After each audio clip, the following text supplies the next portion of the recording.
Assalamualaikum warahmatullahi wabarakatuh. Terima kasih kesempatannya untuk Rumah BIPA.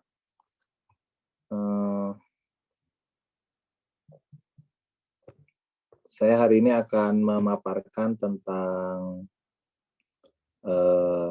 wawasan budaya ya dalam pembelajaran BIPA. Sebagaimana kita tahu, mengajarkan bahasa Indonesia ke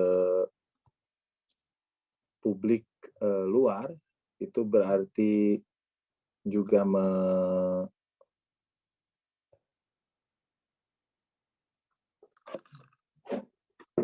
sedang mengenalkan kebudayaan Indonesia itu sendiri. Nah, saya akan coba share screen dulu ya. Oke.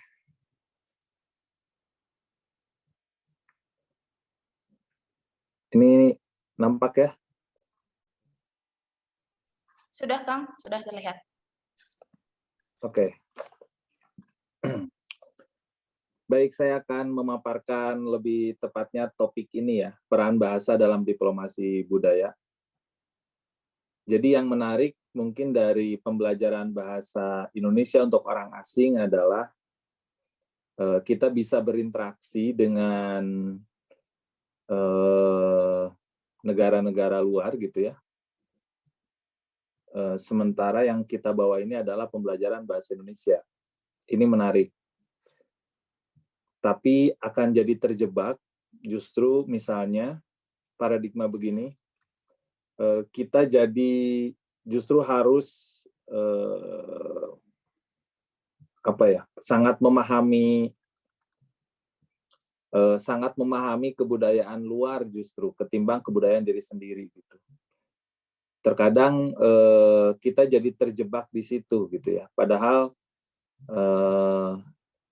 ketika kita mengajarkan bahasa kita atau kebudayaan kita, sebetulnya di sana ada upaya mendiplomasi kebudayaan ini keluar. Maka salah satu syaratnya adalah bangga terhadap bahasa dan budaya kita. Semakin kita berbudaya, semakin kita bangga, semakin kita bisa berbahasa Indonesia dengan baik, semakin kita mengerti budaya Indonesia, maka sebetulnya kita akan semakin layak untuk mengenalkan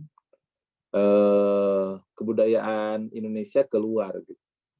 Dan orang luar akan juga semakin tertarik dan ingin mempelajari kebudayaan Indonesia. Jadi itu yang harus menjadi dasar pertama ya ketika kita mempelajari, mengajarkan kebudayaan Indonesia adalah kita sendirinya juga harus bangga ya. Lalu yang kedua, ini ya, peta Indonesia ini kan luas. Sekarang sebetulnya sudah jarang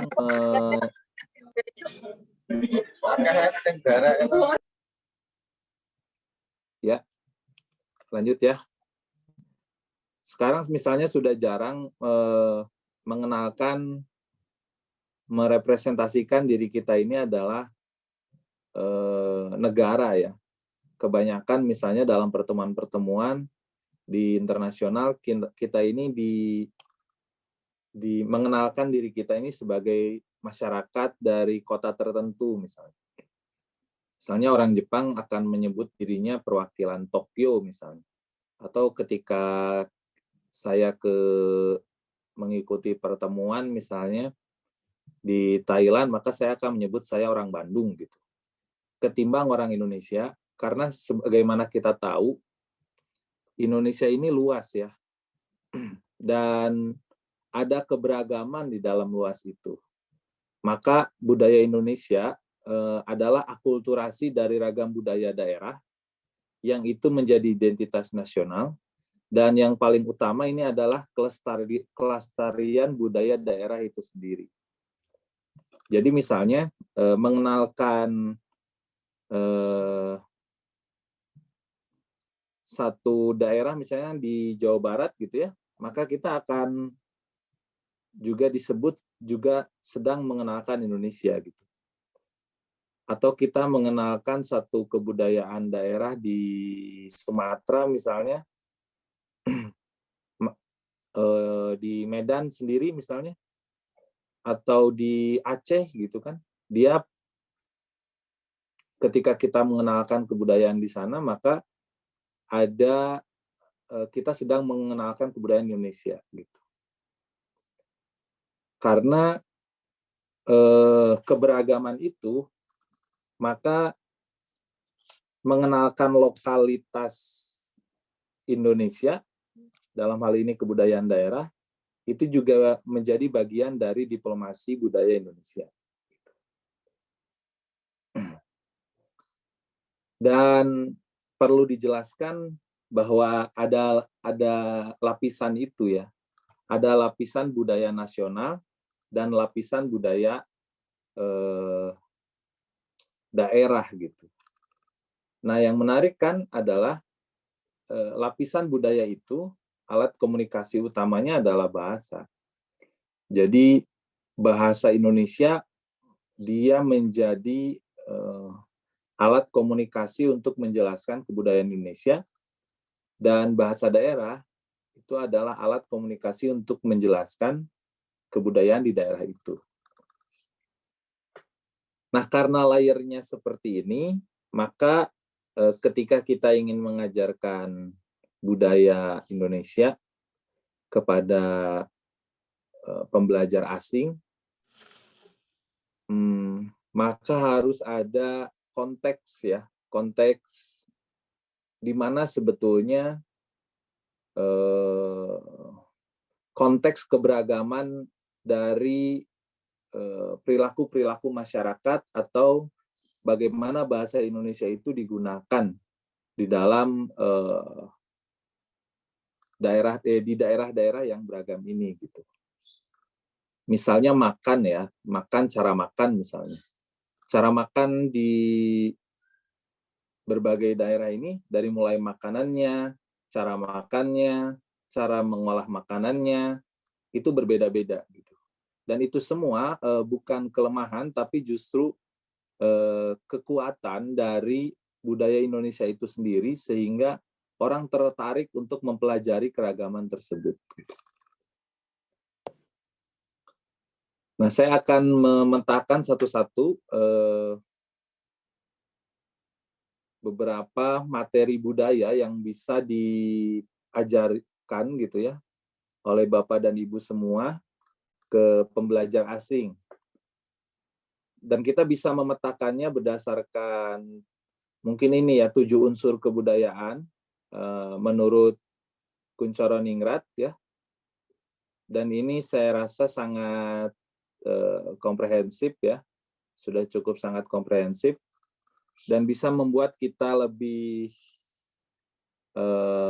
jelas mengajarkan layar-layar budaya apa yang bisa menjadi materi ajar ya, atau konteks pengenalan bahasa kepada para pembelajar asing. Jadi ada 7 unsur kebudayaan universal ya, dan dalam peta budaya Indonesia kita bisa bahas satu-satu. Ada bahasanya misalnya, dan itu menjadi menjadi konten utama sebetulnya kan, karena kita mengajarkan bahasa Indonesia ke orang asing. Tapi di tengah itu tentu saja bahasa ini dia mengangkut satu kebudayaan masyarakatnya, dari mulai sistem pengetahuan, sistem kemasyarakatan atau organisasi sosial, lalu sistem peralatan hidup dan teknologinya, sistem mata pencarian hidup, sistem religi, dan kesenian.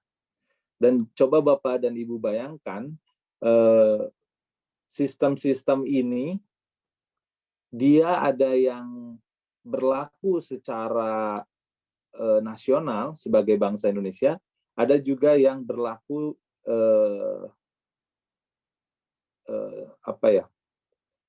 parsial ya. Jadi setiap daerah dia punya cara-caranya sendiri yang khas gitu. Entah itu layernya dipisah antara suku ya, kita tahu ada ribuan suku di Indonesia, atau mungkin kita bisa membaginya dalam lapisan agama misalnya. Ada agama yang cukup beragam juga di Indonesia gitu. Dan ini terpapar dari Sabang sampai Merauke. Dan hasanah lokal di daerah Bapak dan Ibu bisa menjadi bahan yang menarik sebetulnya dalam mempelajari, mengajarkan bahasa Indonesia. Itu, nah ini bahasa Indonesia. Yang pertama adalah bahasa, dan ini yang ingin menjadi titik dasar dari pembahasan materi saya pagi ini. Pertama, kita tahu bahwa bahasa ini adalah alat perantara yang utama bagi manusia untuk meneruskan dan mengadaptasi kebudayaan. Kita bayangkan para pembelajar asing ini sedang ingin mengalami Indonesia gitu ya. Maka cara termudah untuk dia mengadaptasi kebudayaan Indonesia, berbaur dengan masyarakat Indonesia, belajar atau bertahan hidup atau melakukan akulturasi atau kolaborasi dengan masyarakat Indonesia adalah melalui bahasa gitu. Dia tanpa memahami bahasa Indonesia, maka dia tidak akan bisa melakukan pergaulan yang baik gitu ya dengan segala kepentingan mereka di Indonesia ini gitu. Misalnya ada banyak orang sekarang belajar bahasa Indonesia untuk kepentingan berwisata gitu ya. Berwisata. Ada orang juga yang belajar bahasa Indonesia untuk kepentingan berinvestasi di Indonesia. Ada juga yang belajar bahasa Indonesia untuk kepentingan studi, penelitian, dan sebagainya. Nah, ketika mereka tidak memahami bahasanya, maka mereka seolah tidak memiliki akses yang utuh ya terhadap budayanya. Jadi ini sangat penting. Tapi saya punya cerita menarik, Bapak dan Ibu. Ada seorang budayawan bernama Ayub Rosidi.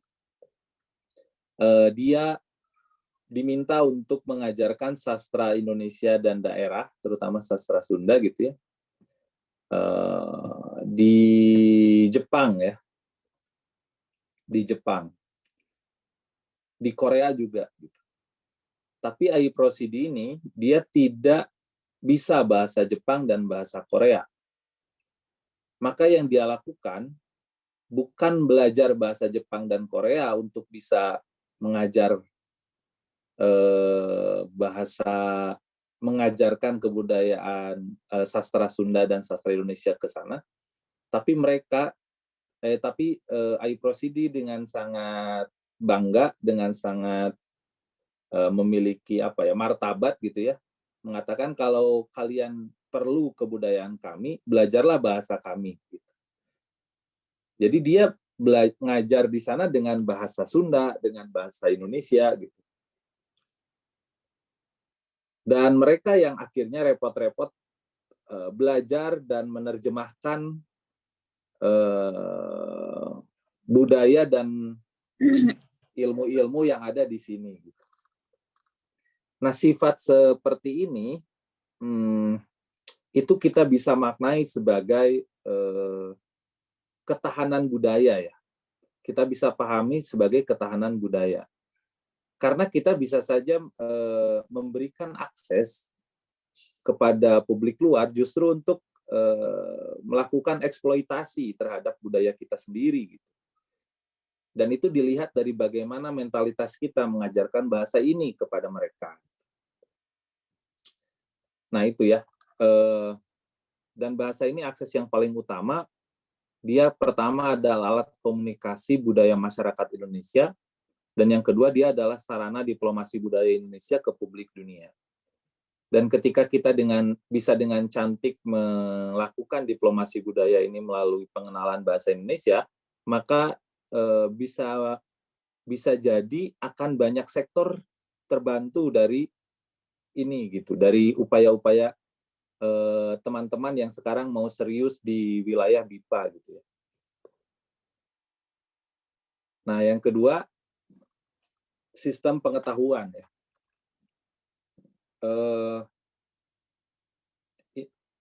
Suatu kelompok budaya itu punya nilai pengetahuan tertentu dan ini bisa menjadi bahan untuk mengajarkan bahasa Indonesia ke publik asing ya. Misalnya bagaimana orang Indonesia pengetahuannya terhadap alam sekitar, flora dan fauna gitu ya. Konsep ruang misalnya. Ada apa ya? Ada rumah misalnya, ada halaman ada halaman belakang, ada halaman depan misalnya dalam konsep ruang atau bilangan gitu ya. Ini hal dasar sebetulnya pengetahuan dasar ini karena kita mengajarkan misalnya bahasa Indonesia itu kan setiap katanya punya makna tertentu, maka sebetulnya dia punya sistem pengetahuan tertentu gitu. Yang itu konteksnya bisa dijelaskan sebagai wawasan budaya. Misalnya kita mengenalkan hari ya, hari Senin misalnya, hari Selasa, hari Rabu, hari Kamis, hari Jumat. Kita bisa mengenalkan itu sebagai bahasa, tapi kita juga bisa mengenalkan itu sebagai wawasan budaya. Misalnya setiap hari Jumat ada Jumatan bagi umat Muslim. Atau setiap hari Senin dianggap sebagai hari sibuk se-Indonesia gitu ya. Dan itu bisa ditanyakan apakah di negara Bapak dan Ibu yang belajar bahasa Indonesia itu mengalami juga peristiwa yang sama bahwa hari Senin adalah hari sibuk gitu. Dan hari Minggu misalnya adalah hari libur gitu. Apakah juga begitu? Nah, itu ada pengenalan wawasan budaya di sana. Bahkan sampai pengetahuan terhadap tubuh ya, misalnya mata, terus ada istilah-istilah mungkin dalam bahasa Indonesia yang juga bisa diajarkan gitu ya. Ada istilah mata keranjang misalnya, atau dan itu mungkin akan sulit ketika kita menyebutkan apakah matanya seperti keranjang gitu atau seperti gimana. Nah, ada konteks-konteks budaya di sana yang menyertai setiap pengetahuan dari arti-arti bahasa yang kita kenalkan gitu. Nah, saya memberi contoh misalnya ini ya, ada cara makan orang Indonesia. Ini kan satu sistem pengetahuan yang menarik ya, misalnya orang Indonesia itu kalau makan tanpa nasi itu ada yang kurang gitu. Jadi misalnya kalau kemarin saya nonton di YouTube, orang New York itu sangat dekat dengan bagel ya, sebagai makanan utama mereka seolah gitu. Nah kalau orang Indonesia itu tentu saja nasi gitu. Terus misalnya kita makan pakai tangan ya, apakah mereka makan bagaimana mereka melihat makan dengan tangan ini? Misalnya kita mengajarkan ayo makan, kalimat gitu ya.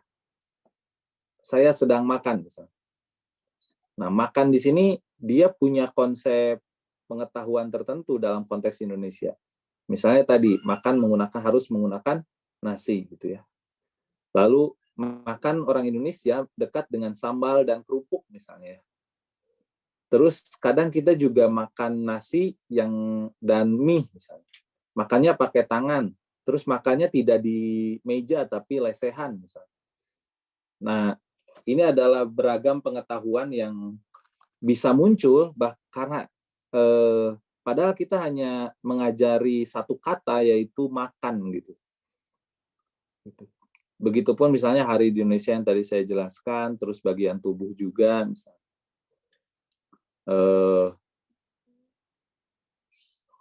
Kenapa misalnya ada mencium tangan gitu ya dalam kebudayaan Indonesia ketika salaman untuk menghormati itu mencium tangan. Nah, apa yang apakah bagi mereka itu sesuatu hal yang lumrah juga, atau bagaimana cara mereka menunjukkan keakraban gitu. Nah, itu adalah pengetahuan-pengetahuan yang bisa dimunculkan, sistem pengetahuan yang bisa dimunculkan gitu. Terus, nah, ini akan makin terlihat lagi di sini, sistem kemasyarakatan atau organisasi sosial ya. Masyarakat Indonesia kan unik ya, berbeda dengan masyarakat-masyarakat lain, dan itu benar-benar bisa menjadi materi belajar yang menarik nanti gitu kan. Misalnya kekerabatan yang tadi saya sebutkan, ada mencium tangan gitu. Nah, bagaimana sistem kekerabatan untuk menunjukkan penghormatan di negara lain? Ini bisa diajarkan. Atau bagaimana menyapa orang ya, bagaimana menyapa dalam masyarakat Indonesia ketika menyapa atau bertanya atau memerintah atau meminta tolong. Nah, ini terkait dengan sistem kemasyarakatan, konteks sistem kemasyarakatan atau organisasi sosial yang ada di masyarakat Indonesia. Gitu. Bagaimana juga misalnya melapor ketika bertamu ke suatu daerah, atau bagaimana cara kita meminta izin, membuat SIM misalnya, surat izin mengemudi, atau mengurus visa misalnya, dan sebagainya, dan sebagainya. Nah, itu juga terkait ini. Nah, ini yang menarik ya, yang saya akhir-akhir ini temukan adalah tentang kebiasaan ibu menyuapi anaknya menggunakan tangan. Nah, ini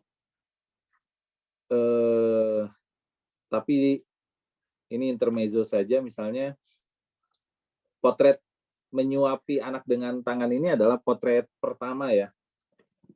Seorang anak ini secara insting dia percaya kepada ibunya gitu.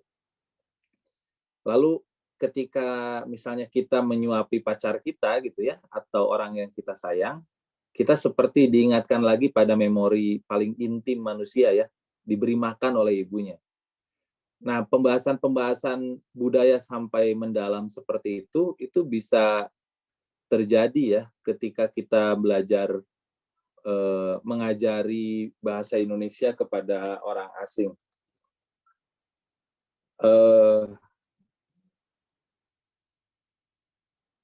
Lalu ini ada yang salaman gitu ya. Bagaimana cara kita meminta maaf ya. Cara orang asing saling meminta maaf bagaimana, cara kita meminta maaf bagaimana. Lalu ada budaya-budaya tertentu yang misalnya di keluarga, di RT RW, lalu juga di desa misalnya. Ada struktur sosial, ada struktur organisasi sosial yang juga harus dipahami gitu. Yang juga bisa dikenalkan gitu. Lalu ada budaya-budaya massal yang mungkin ini akan dikenalkan ya, misalnya mudik.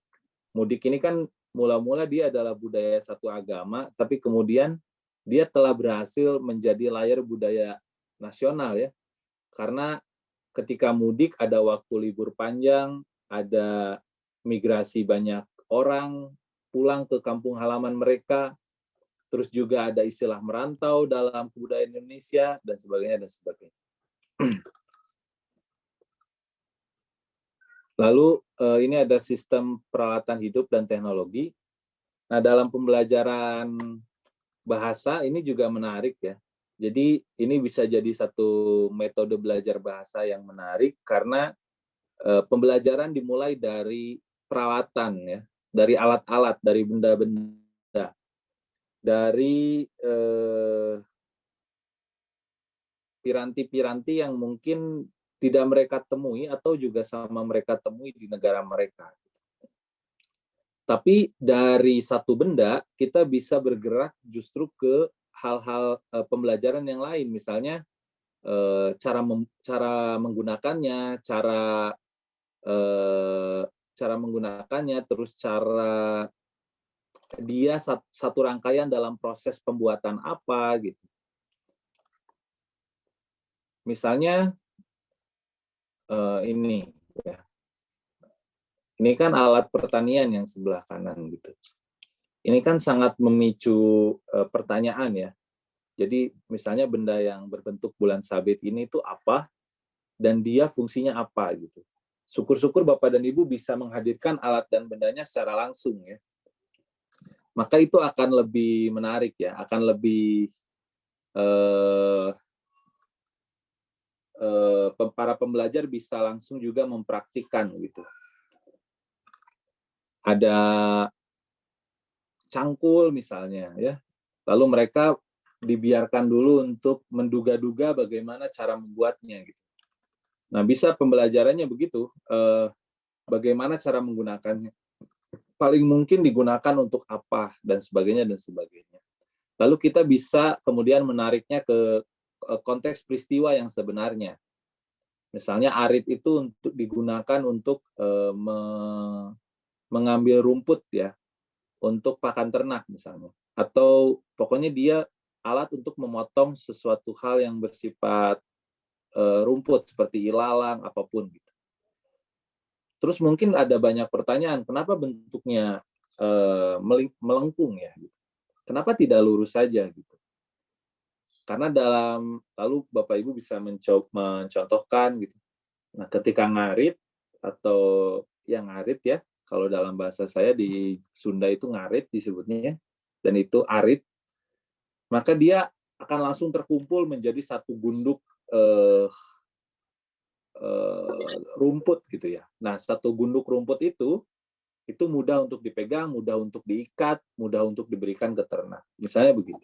Dan dia dapat dipotong sekaligus ditarik gitu dalam menjadi satu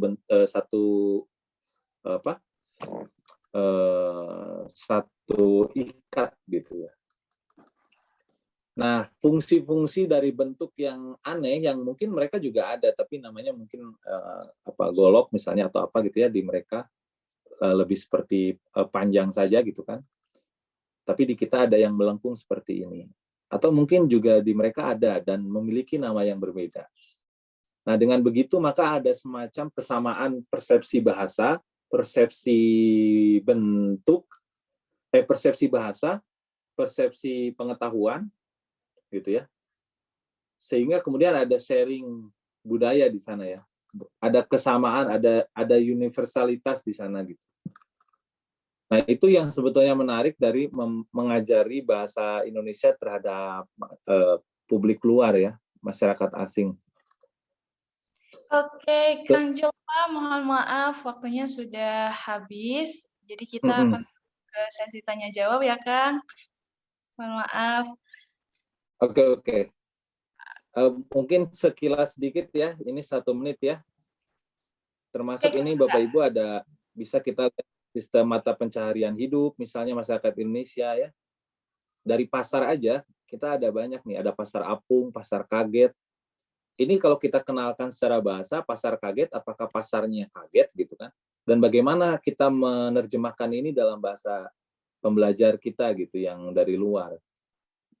Berarti ada penjelasan dari kaget ini apanya yang kaget gitu, bukan pasarnya tentu saja, tapi sifat mendadak dari pasar tersebut. Nah, seperti itu. Tapi secara bahasa kita mungkin mereka akan mendengar ada pasar kaget di Bandung. Nah, pasar kaget sebagai bahasa ini dikenalkan konteksnya gitu. Jadi mengajari bahasa dalam wawasan budaya dalam pembelajaran BIPA ini adalah mengenalkan konteks budaya dari masyarakat Indonesia yang Bapak Ibu bisa lihat dari 7 unsur budaya ini gitu. Dari sistem religinya, lalu sistem kesenian. Nah, yang sering banyak salah ini adalah wawasan budaya ini seolah dianggap sebagai pembelajaran seni gitu ya. Padahal seni itu hanya satu unsur saja dalam konteks budaya pembelajaran wawasan budaya dalam pembelajaran BIPA gitu. Ada banyak Bapak Ibu dan ini bisa kita bahas dalam sesi tanya jawab ya. Mangga Teh Melda. Oke, terima kasih Kang. Demikianlah materi yang telah dipresentasikan oleh Kang Julfa.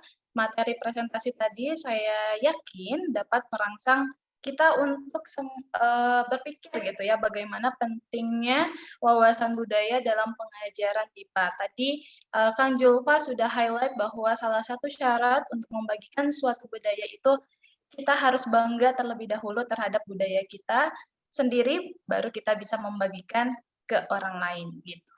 Oke, saya berikan kesempatan pada teman-teman, Bapak, Ibu untuk bertanya pada Kang Julfa. Teman-teman bisa kirimkan pertanyaannya ke kolom chat atau menyalakan raise hand.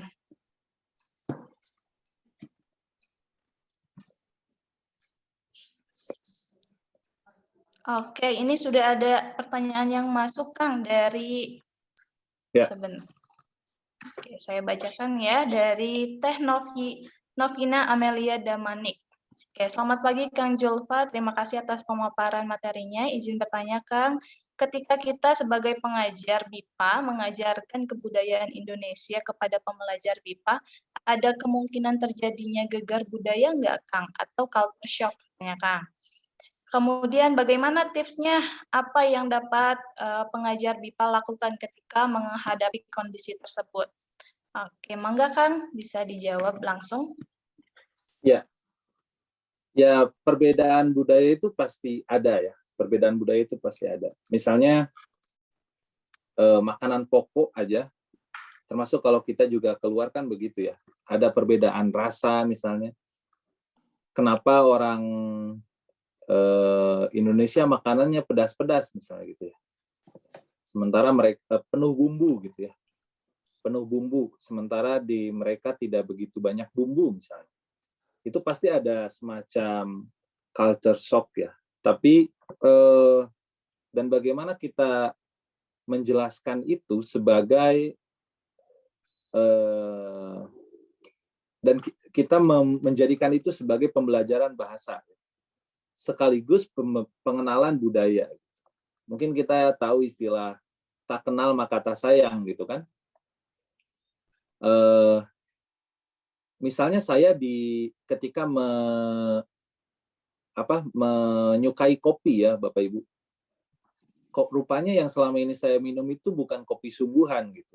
Dia kopi yang terlalu banyak gula sebetulnya. Dan itu sangat buruk sebetulnya bagi kesehatan.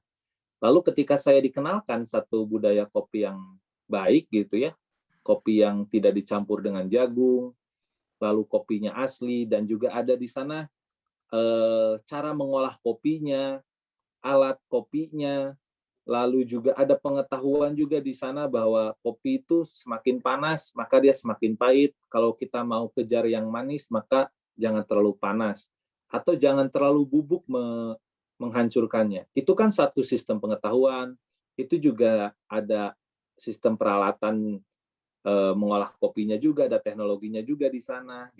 Nah, ketika kita mengajarkan itu secara lengkap, mungkin kalau enak tidak enak kan selera, tapi ada penghargaan lebih terhadap budaya baru yang mereka terima itu gitu, atau yang mereka pelajari itu. Ada penghargaan lebih, ada konteks yang dipahami, ada upaya mungkin kesempatan kedua untuk mereka mencoba lagi dengan pengetahuan yang telah lengkap mereka ketahui itu.